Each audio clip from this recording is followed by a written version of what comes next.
আলহামদুলিল্লাহ আমি ভালো আছি, আশা করি আপনারাও ভালো আছেন। প্রথমবার আজকে যে বিষয়ে কথা বলবো, পঞ্চগড় থানা বোদা, জেলা পঞ্চগড়।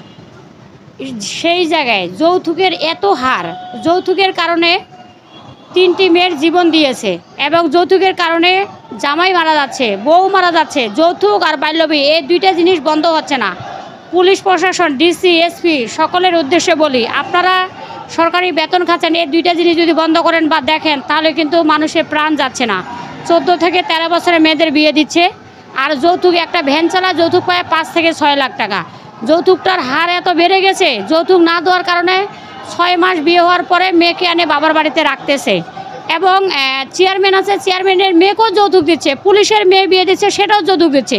তাহলে অসহায় মানুষগুলো কোথায় গিয়ে দাঁড়ায়? এরকম আমি 4টা মেয়েকে এখান থেকে যৌতুক আমার যতটুকু তৌফিক ছিল ততটুকু দিয়ে সহযোগিতা করছি। এক মেয়ের বিয়ে হয়েছে 2 বছর, যৌতুকের কারণে বাবার বাড়িতে আনে রাখছে।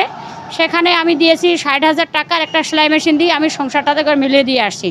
আবার কালকে একটা অবজেকশন আছে, সেই জায়গায় 70,000 টাকা যৌতুকের কারণে মেয়েটাকে নিচ্ছে না, মারপিট করে রাত 2টা বাজে হাত পা ভেঙে বাবার বাড়িতে আনে দিয়েছে। বাবা কিন্তু মারা গিয়েছে। সেই মেয়েটাকে যদি যৌতুক দিতে না পারে, তাহলে মেয়েটা আত্মহত্যা করবে। তাহলে একজনকার কারণে তো 10 জন নষ্ট হয়ে যাচ্ছে। এই যৌতুকটা যদি সবাই চোখ কান খোলা রাখে যদি কাজ করে, তাহলে অবশ্যই যৌতুকটা বন্ধ হলে মেয়েরাও ভালোভাবে থাকতে পারে, দেশটাও সুন্দর হতে পারে। দেশ স্বাধীন, আগে আমাদের নিজেরাই স্বাধীন হব, তারপরে হলো দেশ। আপনারা সবাই বলতেছেন দেশ স্বাধীন হয়েছে, আমরা কিছু করতে পারতেছি না। আরে স্বাধীন কী জিনিস? স্বাধীন তো আমরা নিজেরাই। আমরা যদি ভালো হই, তাহলে দেশও আমাদের ভালো। আমরাই তো ভালো না, তাহলে দেশ আমরা কিভাবে ভালো বলবো? এই জিনিসটা চোখ কান খোলা রেখে আপনারা সবাই কাজ করবেন। পঞ্চগড়, দিনাজপুর, রংপুর, ঠাকুরগাঁ এবং নীলফামারী, ডোমার, এই জায়গাগুলোতে যৌতুক প্রতিটা জেলা প্রতিনিধি যদি ঘুরে ঘুরে যৌতুকটা যদি বন্ধ করে, এবং সরকার, এখন তো আপাতত কোনো সরকারে নেই, সরকারের উদ্দেশ্যে আমি বলবো না, আমরা যদি যৌতুক না দেই, তাহলে কিন্তু ছেলের বাবারা যৌতুক নিতে পারতেছে না। 1 লক্ষ টাকা যৌতুক হলে 2 লক্ষ টাকা কাবিন দিতে না পারলে ছেলেরা কী করতেছে? আত্মহত্যা করতেছে। ছেলেদের চোখের পানি কেউ দেখতেছে না, কারণ বউকেও যদি মারে, তাহলে বউ হলো নারী নির্যাতন মামলা দিচ্ছে। মামলার কারণে তখন টাকা দিতে না পারলে তখন কি করে? জেল খাটে, বাড়ি ভিটা বিক্রি করে তাদের জীবনটা শেষ হয়ে যায়। তো ছেলেদের উদ্দেশ্যে বলতেছি, ভাই আপনারা যৌতুকও নেবেন না, আর কাবিনের টাকাও আপনাদের হবে না। আপনারা যেটা তফিতে আছে, বাবা মা যেটা দেয় আলহামদুলিল্লাহ, আপনারা আলহামদুলিল্লাহ পড়বেন। কিন্তু 1 লক্ষ টাকা যৌতুক নিতে গিয়ে 2 লক্ষ টাকা আপনারা কাবিন দিচ্ছে। এই অল্প বিষয় নিয়ে আপনাদের মারামারি, সংসারে অশান্তি এবং পরিবার হারানো হচ্ছে এবং জীবনও দিচ্ছে। এই জিনিসটা যেন বন্ধ হয়। আর পুরুষরা, আপনারা মামলা করতে পারতেছেন না, যেটা নারী নির্যাতন মামলা হয়েছে, পুরুষ নির্যাতনের মামলা হয়েছে, আপনারা চোখের পানি আপনাদের কেউ দেখে না। অন্তপক্ষে আঁকি খানের স্মরণ করলে অবশ্যই আমি প্রত্যেকটা পুরুষের পাশে দাঁড়াবো, এবং টাকা পয়সা কিছু লাগবে না। আমি আমার সহযোগিতা আপনাদেরকে করব, এবং কোর্ট কাছারি যা আছে সম্পূর্ণ আমি দেখব। কিন্তু আমাকে যদি আপনারা খোঁজ না করেন, তাহলে আপনারা তো কথা বিচারও পাচ্ছেন না। আর একটা মামলা আইনগত যদি কোর্টে যদি নারী শিশু মামলা করে, সর্বোচ্চ 1 বছর লাগায়। এদিকে দেখে কি উকিলের টাকা পেট ভরতেছে, পুলিশ প্রশাসন হয়রানি হচ্ছে, কিন্তু বাদী আর আসামি এতে ক্ষতি হয়ে যাচ্ছে। এই 3টা জিনিস খেয়াল করবেন।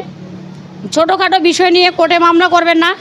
আগে হলো গ্রাম আদালতে যাবেন, গ্রাম আদালত থেকে তারপরে ইউনিয়ন পরিষদে যাবেন, ইউনিয়ন পরিষদ থেকে তারপরে থানা যাবেন, তারপরে কোর্ট যাবেন।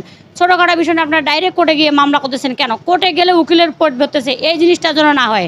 সবার ক্ষেত্রে বলতেছি, ছেলেও যৌতুক নেবে না, আর মেয়েও কাবিনের টাকা করবে না।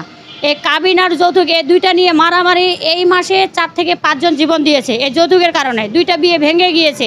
আমি আমার পক্ষ থেকে একটাকে 70,000 টাকা দিয়েছি, একটা সেলাই মেশিন দিয়েছি। এইভাবে তো ভাই আমি রাজা, মন্ত্রী বা ডিসিএসপি না, সবাইকে তো দিতে পারবো না। যার কিছু নেই তাকে আমি সহযোগ করতেছি। আমার কাছে চেয়েছে এবং আমার কাছে অভিযোগ করছে, সে যদি যৌতুকটা না পায়, তাহলে তার পেটে বাচ্চা। এখন ওই আমি 70,000 টাকা বড় বিষয় না, টাকাটা দিয়েছি, তার পেটে বাচ্চা 8 মাস। এখন যদি ওইটা না দেই, তাহলে তো তার জীবনটা একসাথে 3টা জীবন নষ্ট হচ্ছে। বাধ্যগত তাই আমার স্বার্থ অনুযায়ী আমি তাকে সহযোগিতা করছি।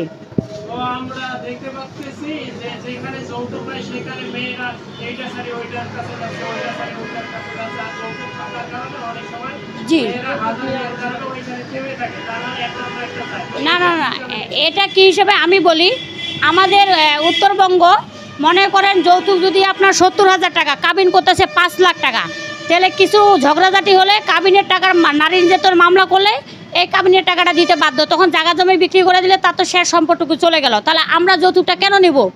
যৌতুকটা আমাদের বন্ধ করতে হবে। মেয়ের বাবা যেন যৌতুক দেয় না, ছেলের বাবা যেন কাবিনের টাকা খুঁজে না। তো এটা না থাকলে যে মেয়েরা দুই দিন ভালো লাগলো থাকলো না, আরেক জায়গায় এটা কারোর যেই মেয়েরা থাকবে না তার বিরুদ্ধে আইনগত ব্যবস্থা হবে। আপনি একজন মেয়ে, আপনারও তো এমন অনুভূতি হতে পারে, তখন আপনি কি করবেন? আমি যদি এরকম হয় আমার বিরুদ্ধে আইন ব্যবস্থা নেবে। আইন তো সবার ক্ষেত্রেই না, সবার ক্ষেত্রে এটা হবে না। আমার কথা, আমার কাছে আমি ভালো হলে সব ভালো, আমি যদি খারাপ তাহলে তো সবাই খারাপ। আগে আমাকে ভালো হইতে হবে, তারপরে অন্যজনকে ভালো বলতে হবে। আমি তো নিজেই ভালো না, তাহলে অন্যজনকে আমি কিভাবে ভালো বলবো? তো এটা আমরা সচরাচর অনেক বেশি অংশে দেখতেছি যে মেয়েরা এমন করতেছে। মেয়েরা করতে পারবে না, কারণ দেখি আপনারা বেশিরভাগ ঢাকায়, আমি নাম বলবো না কারো, একজনকার মানে আপনার মতো ছেলে বা আপনার মতো মেয়ে রেখে আরেক বেটার বউরে বিয়ে করতেছে। আর আরেকটা কথা বলি আমার বিষয় নিয়ে, আমার প্রেমে যদি কেউ হাবুডুবু খায় সেটা তো ভাই আমি দায়বার নাই, কিন্তু আমার জায়গায় তো আমি ঠিক আছি। আগে নিজের পরিবার শাসন করবেন, তারপরে আমার দিকে আসবেন। নিজের পরিবার শাসন না করতে না পারলে আমার জায়গায় তো আসে কোনো লাভ নাই। আর বিনা অপরাধে বিনা আইনগত যদি আমাকে কেউ হয়রানি করাবে, তার বিরুদ্ধে আইনগত ব্যবস্থা আমি নেব, বিনা সাক্ষী প্রমাণ ছাড়া। যৌতুক বিষয় সরকারের কাছে কি বার্তা দিবেন? যৌতুক বিষয় যে আমি সরকারের কাছে আমার আবেদন যেন যৌতুকটা বন্ধ হয়, যৌতুক আর বাল্য বিয়ে এই দুইটা জিনিস যেন বন্ধ হয়। সবাই ভালো থাকবেন, সুস্থ থাকবেন।